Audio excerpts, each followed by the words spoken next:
Hi, hello, welcome back to my channel Sashti Fashional Lifestyle. Last video princess cut frock எப்படி cutting பண்ணுறதுன்றதை போட்டிருந்தேன். அதோட continuity தான் இந்த part 2 stitching video. Princess cut ஃப்ராக்கோட stitching video தான் நம்ம பார்க்க போகிறோம்.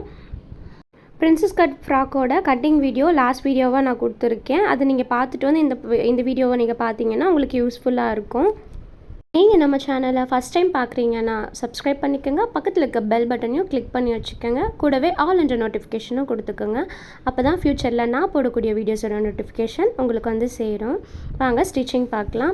இப்போ நான் வந்து மெயின் ஃபேப்ரிக்கோட லைனிங் ஃபேப்ரிக்கை வந்துட்டு அட்டாச் பண்ணிவிட்டு இப்போ நான் நெக்குக்கு வந்துட்டு கேன்வாஸ் ஃபினிஷிங் தான் கொடுக்க போகிறேன். கேன்வாஸ் வந்துட்டு அயன் லைனிங் கிளாத்தில் அயன் பண்ணிவிட்டு இப்போ நான் மேலே வச்சு பதிச்சிருக்கேன், பின் பண்ணியிருக்கேன். இப்போ வந்து பேக் பார்ட் வந்து ஸ்டிச் பண்ணிகிட்ருக்கேன். நார்மலாக நம்ம இப்போ எப்படி வந்துட்டு லைனிங் கிளாத்தோட நெக்கை வந்து அடித்து திருப்புவோமோ அதே மாதிரி தான் நான் வந்துட்டு நெக் வந்து அடித்து திருப்ப போகிறேன். அதுக்கு முன்னாடி நான் வந்து நாட் ரெடி பண்ணி வச்சுருக்கேன். நாட் வந்து கொடுத்ததுக்காக ஷோல்டர்லேருந்து 3 இன்ச்சு டவுன் பண்ணி ஒரு மார்க் பண்ணிக்கிறேன்.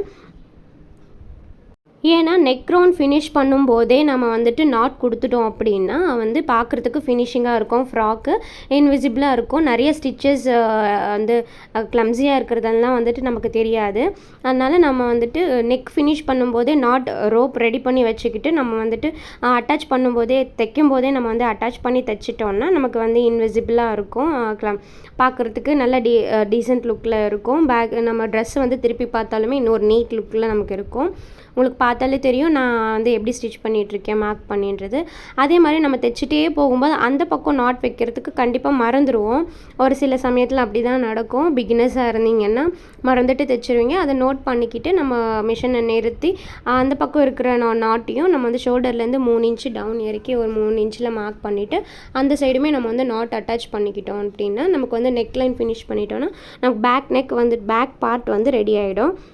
நான் வந்து இப்போ நாட் அட்டாச் பண்ணிவிட்டு நான் இப்போ வந்து கேன்வாஸ் ஃபினிஷிங் கொடுத்துருக்குறேன். அந்த கிளாத்தை வந்துட்டு நான் படிமான தையல் அந்த சைடு வந்துட்டு நம்ம உள்பக்கமாக ஒரு தையல் போட்டுட்ருக்கேன். ஏன்னா நம்ம இது வந்துட்டு ஹெம்மிங் பண்ண போகிறோம். இப்போ இந்த பீஸ் நெக் பீஸ் அடித்து திருப்பி இருக்கும் இல்லைங்களா, அந்த பீஸை வந்துட்டு நான் ஹெம்மிங் பண்ண போகிறேன் இன்விசிபிளாக இருக்கணுன்றதுக்காக. இப்போ ஒரு மேலே வந்துட்டு அது படிஞ்சு இருக்கணும் இல்லைங்களா, இல்லை வெளியில் வரக்கூடாதுன்றதுக்காக நான் வந்து பெரிய தையல் வச்சுக்கிறேன். 5 வச்சுட்டு பெரிய தையல் வச்சுட்டு நான் வந்து நெக்குக்கு ஒரு 1/2 இன்ச்சஸ் தள்ளி சுற்றில நான் வந்து ஒரு தையல் போட்டுக்கிறேன். ஏன்னா அப்புறமா வந்து நம்ம ஹெம்மிங் பண்ணி விட்ட பிறகு நம்ம வந்து பிரிச்சுக்கலாம். அந்த ஒரு தையலை நம்ம வந்து பிரிச்சுக்கலாம். நமக்கு வந்து தைக்கும்போது டிஸ்டர்பன்ஸாக இருக்காது. இப்போ இந்த நாட் போட்டிருக்கோம் இல்லைங்களா, இந்த நாட்டை வந்து இப்படி கட்டி வச்சிட்டோன்னா நமக்கு தைக்கும்போது டிஸ்டர்பன்ஸ் இருக்காது. நம்ம ஷோல்டர் அட்டாச் பண்ணும்போது ஸ்லீவ் அட்டாச் பண்ணும்போது நமக்கு வந்து டிஸ்டர்பன்ஸ் இருக்காது. இங்கே பார்த்தீங்கன்னா நான் வந்துட்டு ஃப்ரண்ட் பார்ட்டுமே ரெடி பண்ணியிருக்கேன். நான் வந்து வீடியோ ஆன் பண்ண மறந்துட்டுருக்கேன். ஃப்ரண்ட் பார்ட் ரெடி பண்ணும்போது நான் ஆனில் தான் இருக்குதுன்னு நினச்சிட்டு இருந்தேன். இப்போ பார்த்தீங்கன்னா ஃப்ரண்ட் பார்ட்டும் நம்ம வந்து பிரின்சஸ் கட் வந்து அட்டாச் பண்ணியிருக்கேன். பிரின்சஸ் கட் நீங்கள் அட்டாச் பண்ண வீடியோ வேணும் அப்படின்னா நான் ஆல்ரெடி நம்ம சேனலில் பிரின்சஸ் கட் ப்ளவுஸ் வீடியோ போட்டிருக்கேன். சேம் அதே மாதிரி தான் நம்ம வந்து அட்டாச் பண்ணுறோம். நீங்கள் அந்த வீடியோவை ரெஃபர் பண்ணிக்கிட்டிங்கன்னா உங்களுக்கு ஃப்ரண்ட் பார்ட் எப்படி அட்டாச் பண்ணுறது அப்படின்றது உங்களுக்கு தெரியும். நான் வந்து நெக்ஸ்ட்டு வந்து பேக் பார்ட்டுக்கு வந்து டாட் பிடிச்சிருக்கேன். டாட் பிடிச்சிட்டு ரெண்டுமே வந்துட்டு சைஸ் பண்ணி நம்ம வந்து டாட் பிடிச்சிட்ட பிறகு நான் ஸ்லீவ் ரெடி பண்ணுறேன். ஸ்லீவுக்கு நம்ம எப்போவுமே வந்துட்டு உள்வளைவு கட் பண்ணுவோம் இல்லைங்களா, அந்த மாதிரி வந்துட்டு நான் உள்வளைவு கட் பண்ணிக்கிட்டு இப்போ மெயின் ஃபேப்ரிக்கோடு நான் வந்து அட்டாச் பண்ணிக்கிறேன் லைனிங்கை, ஸ்லீவோட லைனிங்கை. ஸ்லீவ் பொறுத்த வரைக்கும் நம்ம வந்துட்டு லைனிங் கொடுத்து தான் வந்து தைக்கணுன்றது அவசியம் இல்லை. சில ஃபேப்ரிக் வந்துட்டு நமக்கு வந்து கம்ஃபர்டபுளாக இருக்கும். நமக்கு அப்போ வந்து லைனிங் இல்லாமல் நம்ம வந்து போட்டுக்கலாம். அப்புறம் பார்த்திங்கன்னா இந்த மெயின் ஃபேப்ரிக் பார்த்திங்கன்னா ஃப்ளாரல் பிரிண்ட் இருக்கிற மெயின் ஃபேப்ரிக் பார்த்திங்கன்னா ரொம்ப டிரான்ஸ்பரண்ட்டாக இருக்குது. ஸோ அப்போ நம்ம வந்துட்டு லைனிங் கொடுத்தா நல்லாயிருக்கும். ஏன்னா நமக்கு வந்து ட்ரெஸ்ஸு நல்லாயிருக்கும். லைனிங் கொடுத்த பகுதி வந்துட்டு ரொம்ப நல்லாயிருக்கும். ஆனால் ஸ்லீவ் பகுதியில் வந்துட்டு இப்போது சப்போஸ் நம்ம வந்து அண்டர் ஆர்ம்ஸில் வந்துட்டு நல்ல ஸ்வெட்டிங் ஏற்பட்டுச்சு அப்படின்னா ஸ்வெட்டிங் வந்துச்சுன்னா நமக்கு அந்த இடத்துல வந்துட்டு கிளாத் வந்துட்டு நமக்கு டேமேஜ் ஆகக்கூடிய வாய்ப்பு இருக்குது. அப்புறம் வந்து துணி பார்க்க வந்து நல்லா இருக்காது, கொஞ்சம் ஆக்வர்டாக இருக்கும், லைஃப் வராது நமக்கு. இந்த மாதிரி வந்து டிரான்ஸ்பரண்ட்டான கிளாத் இருந்துச்சுன்னா நம்ம லைனிங் கொடுத்து ஸ்லீவ் அட்டாச் பண்ணிட்டோம் அப்படின்னா நமக்கு வந்து ட்ரெஸ் வந்துட்டு லைஃப் வரும், நமக்கு நல்லாயிருக்கும் நீட்டாக பார்க்குறதுக்கும். இப்போ நான் அதே மாதிரி ஸ்லீவும் வந்துட்டு ரெடி பண்ணி வச்சுக்கிட்டேன். இப்போ ரைட் ஆர் ராங் சைடு வந்துட்டு அதாவது left side right side sleeve அப்படின்னு சொல்லிட்டு நான் வந்து மார்க் பண்ணிக்கிறேன். நெக்ஸ்ட்டு வந்துட்டு பேக் பார்ட்டும் ஃப்ரண்ட் பார்ட்டும் நான் வந்து அட்டாச் பண்ணிக்கிறேன். ஃப்ரண்ட் பார்ட்டுக்கு நான் வந்து ஒரு அழகான ஒரு ஸ்வீட் ஹார்ட் நெக் தான் கொடுத்துருக்கேன், பார்க்க நல்லாயிருக்குன்றதுக்காக. எப்போவுமே அந்த அந்த நெக் வந்துட்டு எப்போவுமே கை கொடுக்கும், ரொம்ப நல்லாயிருக்கும். எல்லாருமே எல்லா சைஸ் இருக்கக்கூடியவங்களும் அந்த நெக்கை வந்துட்டு ப்ரிஃபர் பண்ணலாம். சிம்பிள் அண்ட் நீட் லுக்கில் இருக்கும். இப்போ நான் வந்து டபுள் ஸ்டிச் போட்டு ஷோல்டரை அட்டாச் பண்ணி எடுத்துக்கிறேன். அட்டாச் பண்ணி எடுத்துக்கிட்டதுக்கப்புறம் நான் அதுக்கு வந்து ஓவர்லாக் பண்ணிக்கிறேன். ஓவர்லாக் பண்ணிக்கிட்டோன்னா நமக்கு பிசுறு வந்துட்டு வெளியே தெரியாமல் இருக்கும். நெக்ஸ்ட்டு வந்துட்டு நம்ம ஸ்லீவ் பார்ட்டை அட்டாச் பண்ணிக்கலாம். கீழே வந்துட்டு டாப் பார்ட்டுக்கு வந்துட்டு நம்ம பாட்டம் பார்ட்டை அட்டாச் பண்ணுறதுக்கு முன்னாடியே நம்ம வந்து ஸ்லீவ் அட்டாச் பண்ணி ரெடியாக வச்சுக்கிட்டோம் அப்படின்னா நமக்கு வந்து ஃப்ரீயாக இருக்கும். ஏன்னா ஸ்கர்ட் பார்ட்டுன்றது வந்துட்டு ரொம்ப பெருசு இல்லைங்களா, அப்போ நம்ம வந்து ரொம்ப ஹேண்டில் பண்ணுறதுக்கு கஷ்டமாக இருக்கும். எடுத்து மிஷின் மேலே போட்டு நம்ம மேலே போட்டு அப்படி வந்துட்டு தைக்க வேண்டியது இருக்கும். இப்போ நான் வந்துட்டு அதனால தான் ஸ்லீவ் நம்ம வந்துட்டு அட்டாச் பண்ணிக்கிட்டோம். ஃபஸ்ட்டு பாடி பார்ட் ரெடி பண்ணிக்கணும், அப்புறம் நெக் பார்ட் ஃபினிஷ் பண்ணிக்கணும், நெக்ஸ்ட்டு வந்து ஷோல்டர் அட்டாச் பண்ணிக்கணும், அடுத்து நம்ம வந்துட்டு ஸ்லீவ் அட்டாச் பண்ணிக்கணும். ஸ்லீவ் அட்டாச் பண்ணுறதுமே நான் வந்து சென்டர்லேருந்து பண்ணிக்கிட்டு இருக்கேன். சென்டர்லேருந்து லாஸ்ட் வரைக்கும் தைச்சிட்டு மறுபடியும் ரிட்டன் அது மேலேயே வந்து செகண்ட் ஸ்டிச் போட்டுக்கிறேன். செகண்ட் ஸ்டிச் போட்டுக்கிட்டோன்னா நமக்கு வந்துட்டு லைஃப் வரும். நெக்ஸ்ட்டு பார்த்திங்கன்னா நான் சென்டர்லேருந்து தான் பண்ணுறேன், சில பேர் சைட்லேருந்து பண்ணுவாங்க. இது வந்துட்டு நமக்கு சென்டர்லேருந்து பண்ணுறதுனால நமக்கு வந்து சைஸ் வந்து மாறாது, நமக்கு வந்து ஷோல்டர் இலகி போகாது. அந்த சென்டர் பாயிண்ட்டுன்றது சென்டர் பாயிண்ட்டுக்கு நேராக வரும். இப்போ பாடி பார்ட் நம்ம ரெடி பண்ணிட்டோம், ஸ்லீவோடு அட்டாச் பண்ணிவிட்டு இப்போ ஸ்கர்ட் பார்ட் பார்த்திங்கன்னா லைனிங் வந்து நான் வந்து ஃபஸ்ட்டு அந்த நமக்கு ஒட்டு பகுதி இருந்தது இல்லைங்களா, அந்த ஒட்டு பகுதியும் நான் வந்துட்டு ஜாயின் பண்ணிக்கிறேன். ஒட்டு பகுதியுமே நம்ம வந்துட்டு ஃபஸ்ட்டு ஜாயின் பண்ணிக்கிட்டு அதை வந்து சைஸ் பண்ணிக்கணும். ஒட்டு பகுதிக்குமே நம்ம வந்து தைச்சிட்ட பிறகு அது மேலேயே ஒரு படிமான தையல் ஒன்று போட்டுக்கலாம். டாப் ஸ்டிச் போட்ட பிறகு 2 சைடுமே நம்ம போட்டுக்கணும். ஏன்னா வந்துட்டு இதுவுமே வந்துட்டு லெஃப்ட்டு ரைட்டு நமக்கு வரும், லெஃப்ட் சைடு ரைட் சைடு அப்படின்றது நமக்கு வரும். நான் உங்களுக்கு கட்டிங் வீடியோலேயே நான் சொல்லியிருப்பேன், நம்ம வந்து எப்படி இந்த வந்து கட் பண்ணியிருக்கிற பார்ட்டை வந்துட்டு நம்ம எப்படி அட்டாச் பண்ணுற பார்ட்டோடு சேர்த்து நம்ம வந்துட்டு தைக்கிறதுன்றது நான் அதுலேயே சொல்லியிருக்கேன். பின் பண்ணி வச்சுக்கணும். கட்டிங் பண்ணும்போதே நம்ம வந்துட்டு எப்படி வந்து தைக்கணும், மேலே கிளாத்து கீழே எந்த கிளாத் வரணும், மேலே எந்த கிளாத் வரணுன்றதை அப்போவே பின் பண்ணி வச்சுக்கிட்டோம் அப்படின்னா நமக்கு வந்து ரைட் ராங்கும் மாறாது, அப் டவுனும் மாறாது. அதே மாதிரி தான் வந்துட்டு மெயின் ஃபேப்ரிக்லையுமே நமக்கு வந்துட்டு ஒட்டு பகுதி வருது, ஒட்டு போட வேண்டியது இருக்குது. அதையுமே நான் அதே மாதிரி தான் பின் பண்ணி வச்சுருந்தேன். நான் ஆல்ரெடி பின் பண்ணி வச்சுருந்ததுனால எனக்கு ஈஸியாக இருந்தது. எடுத்தோடனே அந்த கிளாத் நம்ம பின் பண்ணினா அந்த பின் பண்ணியிருக்கிறது மேலேயே நம்ம வந்து ஸ்டிச் பண்ணிட்டோம்னா நமக்கு வந்து ஈஸியாக இருக்கும். ஒரு ஃப்ராக்கை ஃபினிஷ் பண்ணுறதுன்றதை வந்துட்டு ஸ்டெப் பை ஸ்டெப் நம்ம ஃபாலோ பண்ணோன்னா மினிமம் வந்து 3 ஹவர்ஸ்க்குள்ளே நம்ம வந்துட்டு ஃபினிஷ் பண்ணிடலாம். இப்போ பிகினர்ஸாக இருக்கீங்கன்னா உங்களுக்கு 4 ஹவர்ஸ் எடுத்தாலும் எடுக்கும். அப்புறம் ஏன்னா எப்போவுமே நம்ம வந்துட்டு ஒரு ஸ்டெப் பை ஸ்டெப் ப்ராசஸ்ன்றதை நம்ம வந்துட்டு ஃபாலோ பண்ணிக்கிட்டோன்னா நமக்கு வந்து ஈஸியாக இருக்கும் ஒரு ட்ரெஸ்ஸு ஃபினிஷ் பண்ணுறதுக்கு. இப்போ நான் ஒட்டு போட்டு முடித்தோடனே லைனிங்க்கும் ஒட்டு போட்டு முடிச்சுட்டேன், அதுக்கப்புறம் மெயின் ஃபேப்ரிக்குமே நான் வந்துட்டு ஒட்டு போட்டு முடிச்சுட்டேன். அதுக்கப்புறம் பார்த்திங்கன்னா லைனிங்கும் மெயின் ஃபேப்ரிக்கும் வந்து அட்டாச் பண்ணிக்கிறோம், இடுப்பு பகுதியை வந்துட்டு அட்டாச் பண்ணிக்கிறோம். அது வந்து டபுள் ஸ்டிச்சுமே நான் போட்டுக்கிறேன். நான் வந்து ரெண்டு தையல்ன்றது போட்டுக்கிறேன். அப்போ தான் நமக்கு வந்து இடுப்பு பகுதியில் வந்துட்டு ஸ்ட்ராங்காக இருக்கும்.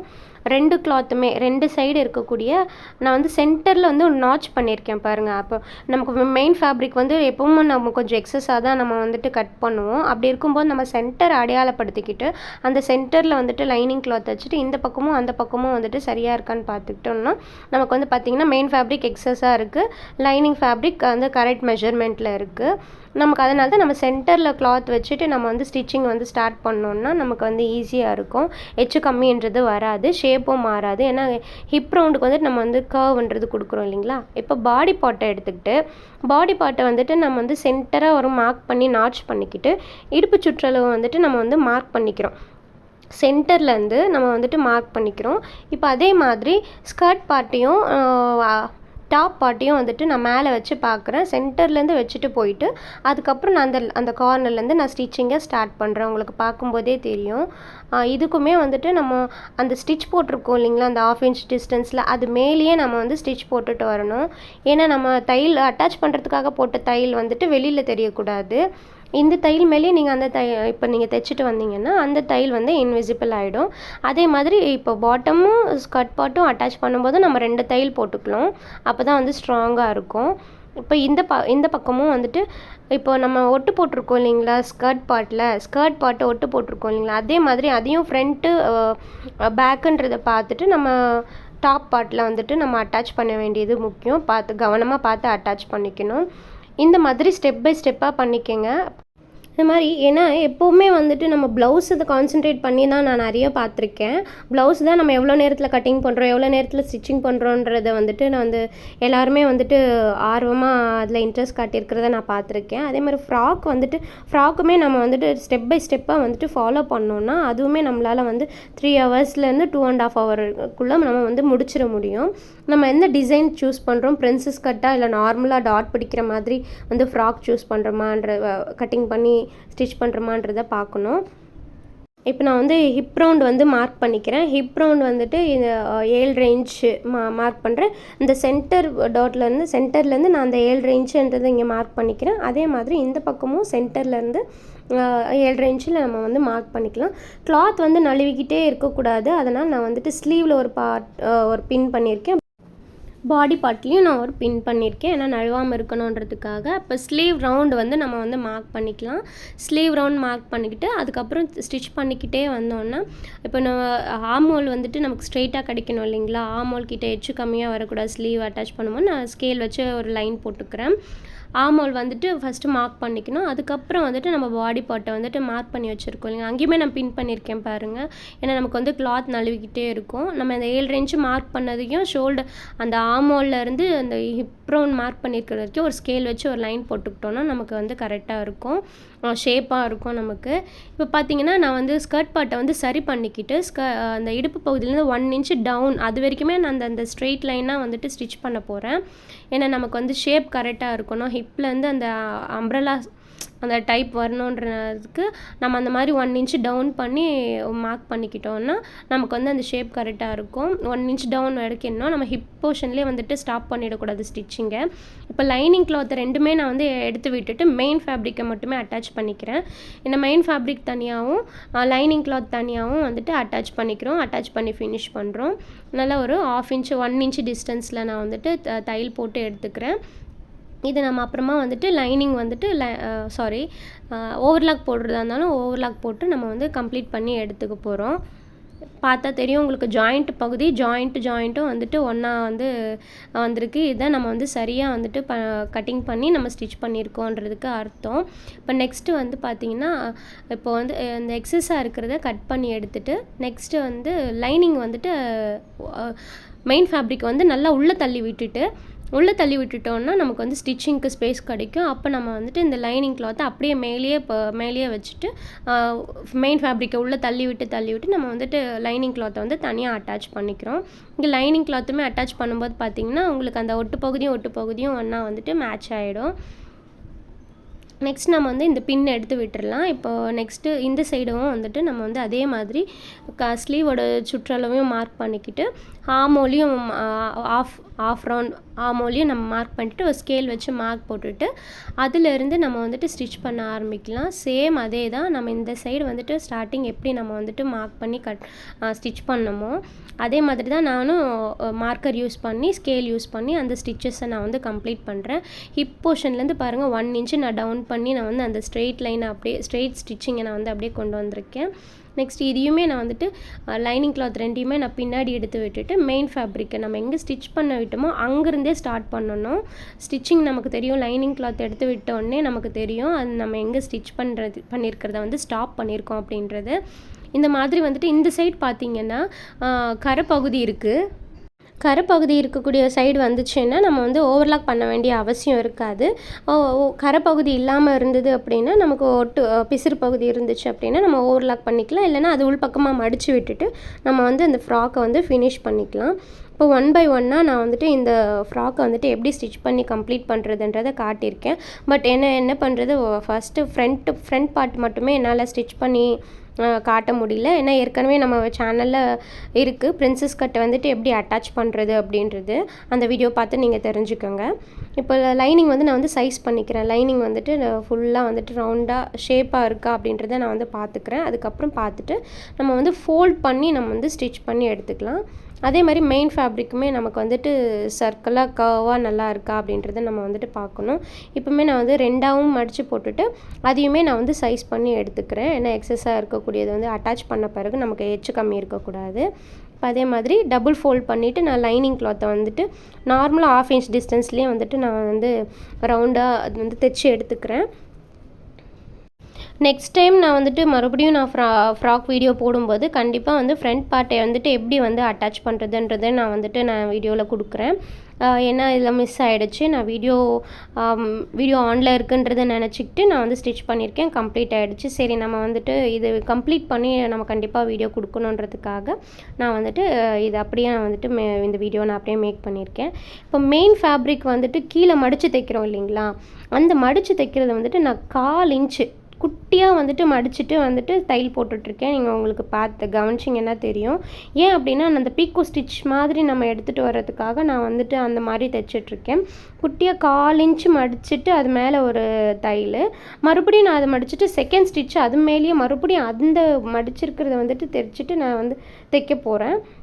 ஏன்னா நமக்கு வந்து அந்த உருண்டு வரும், நல்லா ஃப்ளாரலாக வரும். உங்களுக்கு நான் ஸ்டிச் பண்ணிவிட்டு கடைசியாக நான் வந்துட்டு காட்டுறேன், அது எப்படி வந்து ஃப்ளாரலாக எப்படி அழகாக வந்திருக்குன்றதை காட்டுறேன் பாருங்கள். ஏன்னா நமக்கு வந்துட்டு ஏன்னா நான் வந்து அந்த கைடு வந்து நான் மாற்றலை, நான் நார்மல் கைட்லேயே வந்துட்டு ஸ்டிச் பண்ணிகிட்ருக்கேன். நார்மல் கைட்லேயே நம்ம ஸ்டிச் பண்ணும்போது இந்த மாதிரி சின்னதாக நமக்கு அப்பப்போ வந்துட்டு வேவ்ஸ் இருக்கிற மாதிரியான ஃபினிஷிங்கை நம்ம வந்து கொடுத்துக்க முடியும். இல்லைன்னா நமக்கு தனியாக அதுக்காகவே ஃபூட்டர்ஸ்லாம் இருக்குது. மிஷின் ஃபூட்டர்ஸ் நமக்கு அதுக்காகவே ஃபோல்டிங் ஃபூட்டர்ஸ்லாம் இருக்குது. பீக்கோ ஃபூட்டர் அப்படியும் இருக்குது. நமக்கு சின்னது இருக்குது, 1/4 இன்ச்சு மடிக்கிற சைஸ்லேயும் இருக்குது, 1/2 இன்ச்சு மடித்து ஸ்டிச் பண்ணுற ஃபூட்டர்ஸும் இருக்குது. நம்ம அதை யூஸ் பண்ணியுமே கூட நம்ம வந்து ஸ்டிச் பண்ணிக்கலாம். எனக்கு இந்த மாதிரி கர்வ்ஸ் வந்துட்டு வேவ்ஸாக இருக்கிற மாதிரி இருந்தால் போதும் அப்படின்ற மாதிரி நினச்சேன். அதுக்கு நான் இந்த மாதிரியே ஸ்டிச் பண்ணிகிட்ருக்கேன்.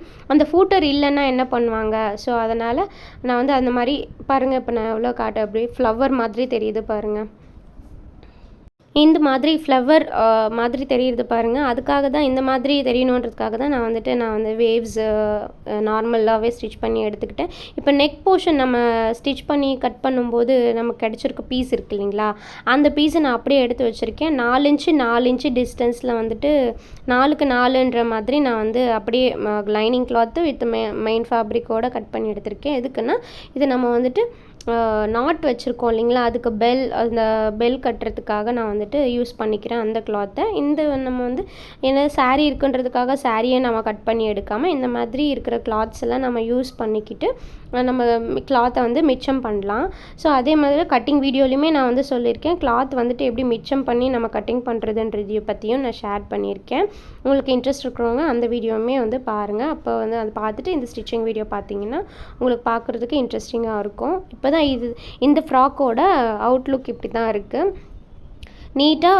நீட்டாக வந்து ஃபினிஷிங்காக நமக்கு வந்து லாங் ஃப்ராக்குன்றது நமக்கு கிடச்சிருக்கு. பார்த்திங்கன்னா தெரியும், நல்ல அழகான ஒரு ஃப்ளாரல் பிரிண்டிங் நல்லா இருக்குது. இந்த பூவுமே அழகாக இருக்குது, ஆரஞ்சு அண்டு மஸ்டர்டு எல்லோ அப்படின்ற கலரில் நல்லா ஆஃப் ஒயிட் சாரீ. இந்த சாரியில் நம்ம வந்து அழகான ஒரு பிரின்சஸ் கட் ஃப்ராக்குன்றதை நம்ம வந்துட்டு ஸ்டிச் பண்ணியிருக்கோம். இந்த வீடியோ உங்களுக்கு யூஸ்ஃபுல்லாக இருந்திருக்கும்னு நம்புகிறேன். வீடியோ பிடிச்சிருந்தா ஒரு லைக் பண்ணுங்கள். தேங்க்யூ.